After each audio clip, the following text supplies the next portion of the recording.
Hey guys, welcome back to my channel. I've got another cooking video for you guys today, and as you guys can see, I've got some cubed beef here. I actually bought the Aldi Rump Super Saver steak and then I trimmed the fat here so I can cook that down so it releases oil, which I can use as a natural fat to cook my beef.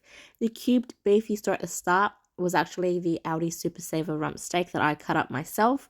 And then what I do is take out the burnt little bits of fat and just use the oil. I've got my seasoned beef here with a bit of oyster sauce, fish sauce, soy sauce, garlic, onion, a bit of salt and sugar. I let that marinate a little and then I actually toss it in the beef fat that I rendered off before that you guys saw. Cook that down quickly, and then I also make a tomato egg to go on the side as well. So I start off by cooking the tomatoes in a little bit of oil and salt and pepper, and then I add in the egg scramble, which has a little bit of soy sauce in it. So that's the finished product. I've got some Vietnamese shaking beef stir fry there with a tomato egg, and I've got some lemon juice, salt and pepper on the side there just to dip my beef in. I know it sounds a little weird, but I like to add that addition, and I have that with a side of rice. And this next meal here, I've got some Turkish bread, which is toasted. That will be buttered shortly. I've got an avocado, my baby spinach and lettuce mix there. You guys can see the avocado was actually too hard, so I ended up not slicing it. But I've got some tomato, some chicken, and garlic aioli as well. I like to flatten out my chicken thighs, lightly salt it, and cook it as is with no fat, no oil, because the natural fat from the chicken comes out. And then towards the end, I sprinkle a bit of smoked paprika on top. So that's what my sandwich looks like. I like to eat these type of sandwiches as the weather warms up because it's a bit too hot to eat like noodles. And then on the weekend, I actually popped out to get some lamb cutlets because it was on sale. And usually they sell it for $43 a kilo at my local shop. And this week it was on sale for $33 a kilo. So I figured let's grab some as a little snack. I've seasoned it with a bit of salt and rosemary. And what I like to do is cook the lamb cutlet fat facing down because I don't add any oil. I just wait for the natural fats to release and I use that as an oil supplement. As you guys can see, it looks like I've added oil, but it's just all from the fat, from the actual protein itself. And that's my little snack. And I did end up picking up more lamb cutlets because they were so tasty, but you guys will see that in the haul at the end. And this is another meal prep idea that I've done here. So I've got beef mince, Italian seasoning, diced tomatoes, thickened cream, chicken stock, tomato paste, freshly diced capsicum, freshly diced onion. Ideally, it's probably best to use beef stock for this, but I accidentally already picked up chicken stock. I've got some baby spinach and some pasta shells. So I start by sauteing my onions and capsicum in fat of choice. I actually rendered off some of the lamb fat to use for this, but you can use olive oil if you like. After I've cooked that down a little, I did add some salt and then I chucked in the beef mince and started to break that down. I then added in some diced tomatoes, a little bit of sugar to balance out the acidity, and then soon after I end up adding in the tomato paste as well. I tend to add as I go, so I don't like have a set amount of like sugar or salt that I add in. I kind of just cook, taste it, and then adjust where I need to. So I've added in a chicken stock cube here. Ideally, it's probably best to use beef stock, but I purchased chicken stock, so I ended up using that. Added some Italian herbs in. Love this mix. Sonia told me that I think Aldi has it cheaper and it's similar or something like that. So I'm probably going to get that from Aldi the next time I need to top up on that. So I then add in my thickened cream and let that simmer. Let the ingredients mingle a little. And then once I taste tested it again, I realized it needed a little bit more salt and some more Italian seasonings. I soon added my baby spinach. I added in the whole packet. I know it looks like a lot, but it wilts down and it's barely evident in the meal. So I love adding spinach to my pasta. As you guys can see, it's pretty much disappeared like a magic trick. So once that's all cooked down, I've got a separate pot which I'm boiling my pasta shells in. After that's done, what I do is strain it and then add my pasta sauce on top. But as you guys can see here, I'm showing you I'm adding in some more smoked paprika. I love the flavor that smoked paprika gives off, and I also love that it adds such a beautiful color to the sauce. I've got water boiling in a separate pot, which I'm going to cook the pasta shells, and once that's done, I strain it and just pour my sauce on top. I love doing meal prep because it saves me so much time during the week. When I come home, I can just heat up my meal. This is another meal prep idea I've got here. I'm sauteing some carrots and onions in a little bit of water this time round.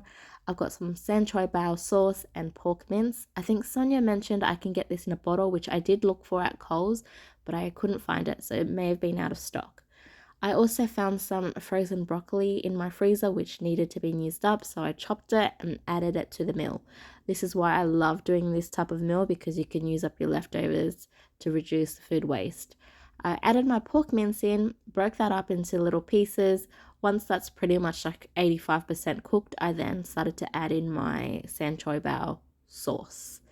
I cook that down for a little bit longer just to make sure all the pork mince is cooked, and then I tend to serve this on some white steamed rice, or you can even add it on top of some noodles.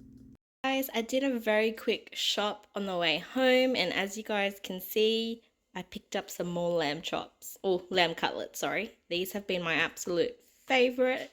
I think they're normally $43 a kilo, and this week they were on sale for $33 a kilo, as you guys can see there. So I grabbed 2 packets. They're a pretty pricey cut of meat, but they're so delicious. So I got them from Coles, and then I also grabbed some chili tuna for $1.10 a can, an avocado for $1.30, a lemon for $1. And then I also popped by Woolies to grab some asparagus because it was only $1.30 or $1.20 a bunch, and these look like really good quality asparagus. I like them when they're thin because I find they're less chewy. So I'm probably just going to grill them to have alongside with my lamb. I also like having this grilled with some Parmigiano cheese or just regular cheese. Chuck it in the air fryer and it gets so crispy and yummy because the cheese bits kind of melt and get crispy on like a metal tray. I've also grabbed some Turkish bread from Coles, $2.80. Grabbed some mussels from Woolies. They were $6.50 a kilo, so I grabbed 2 kilos.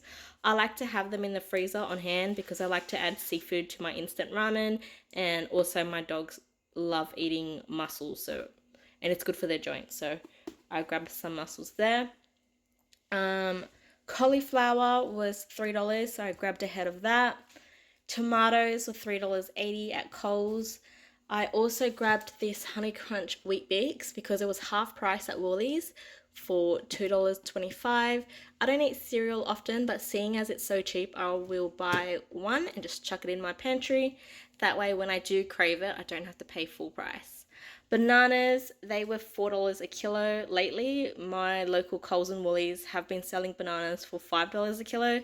So I swooped some bananas up today, seeing they were only $4 a kilo, which is still quite expensive because I remember bananas being 99 cents a kilo.